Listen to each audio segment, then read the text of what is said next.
Ой, то не вечер, то не вечер. Мне мало спалось. Мне мало спалось. Ой, да во сне привиделось. Мне мало спалось. Ой, да во сне привиделось. Мне во сне привиделось, будто конь мой вороной разыгрался, расплясался, ой, разрезвился подо мной. Разыгрался, расплясался, ой, разрезвился подо мной. А Исаул догадлив был, он сумел сон мой разгадать. Пропадет, он говорил, твоя буйная голова. Пропадет, он говорил, твоя буйная голова.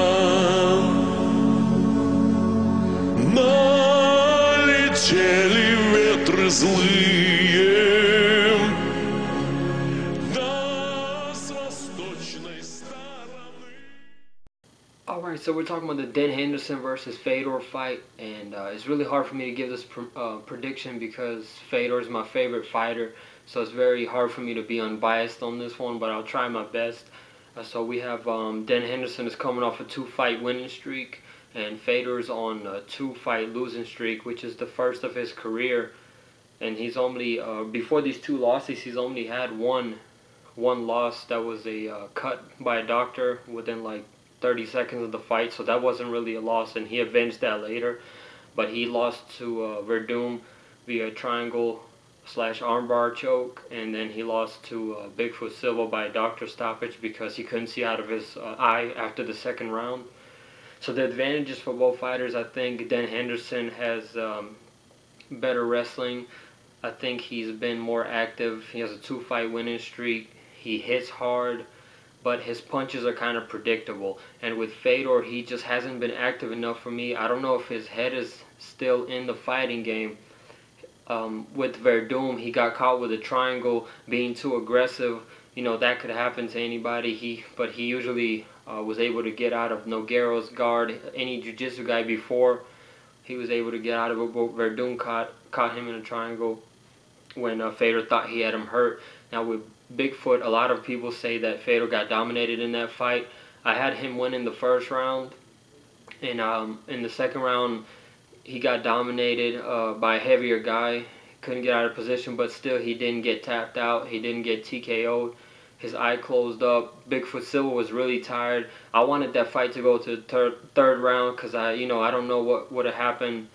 Because Bigfoot Silva, if you look at it in the fight, he was really breathing hard. He was throwing his punches sloppy even when he was on top at a dominant position. So it's still a loss, but I don't know what would have happened in the third. That being said, for this prediction, I really don't know how this fight is going to end. I don't know. There's a chance that Den Henderson can catch him. But, I've seen Fedor bring in some boxers, and he's been training in Holland with kickboxers. I don't know if he's going to be able to get knocked out or TKO by Den Henderson. I think he's going to be too fast for him. Another scenario is that he may be able to submit Dan Henderson from the bottom, because when Dan Henderson loses, that's how he usually loses. He gets submitted. Both guys never been knocked out. So if I had to give a prediction, I would either say Fedor by armbar or Dan Henderson by possible TKO. It just depends what kind of Fedor shows up. If the Fedor shows up that fought in pride and his heart was in the game, you know, Fedor's gonna win. But if the Fedor shows up sloppy, you know, non-active, I don't know how he's been training, he's gonna lose. It's just, you can't not train, you can't fight once a year. That's what he's been doing, fighting once a year. You can't do that at these times in MMA. Everybody is evolving. I mean, Dan Henderson is older than Fedor, and he's been more active. He's one of those guys that's improved with age. So my final prediction, I'm going to say Fedor wins by armbar in the second round. My quick predictions on the other fights on this card, since most of this video was dedicated to, you know, it's possibly Fedor's last fight, so I wanted to do a big video for him with some highlights at the beginning. So just quick prediction of the rest of the card. Got Kunin versus Miesha Tate for the women's welterweight title. I got Miesha Tate winning this. I don't even know by what, probably TKO. Tim Kennedy versus Robbie Lawler. Tim Kennedy versus Robbie Lawler. Tim Kennedy should win this fight just because he's, to me, he's a more versatile MMA fighter. He can wrestle.